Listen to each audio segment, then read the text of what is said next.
माझं नाव श्रीकांत सदाशिव ठिगळे, राहणार कोल्हापूर पेठवडा. माझं साधारण 2001 साली लग्न झालं, पण 2008 पर्यंत मला कोणतंही मूल नव्हतं. दोघांचं कोणत्याही प्रकारचे दोष नव्हते. सगळे औषधपाती केलं, लॅप्रोस्कोपी वगैरे सर्व केलं, तरी पण काही झालं नाही. माझी बहीण केंद्राच्या सेवेमध्ये होती. सांगण्यात आलं की नारायण मुली करा. आमच्या वडिलांचं त्याच्या आधी 1 वर्ष ओपन हार्ट सर्जरी झाली, वॉल रिप्लेसमेंट. मग अशा परिस्थितीत इथे येऊन तिथं कशा पद्धतीनं विधी करायचा, सकाळी पहाटे उठायला लागतं, सगळा त्रास होणार. तरी सुद्धा आमच्या वडिलांनी आमच्या कुटुंबासाठी निर्णय घेतला, काही नाही बाबा करूया. आणि हा विधी केल्यानंतर मला 3 महिन्यात पॉझिटिव्ह रिझल्ट आला.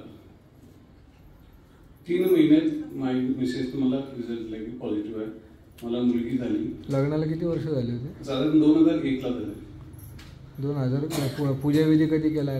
2008 ला गेला. 2009 ला मला मुलगी झाली. आणि त्यानंतर म्हणजे सर्व व्यवस्थित आम्ही कुटुंब आमचं चाललं. मार्ग सगळे प्रश्न सुटले सगळे. सगळं सुखकर झालं. परत आम्ही वेळच्या वेळ आपलं 2-3 वर्षांना आम्ही विधी करायला येतो. श्री स्वामी.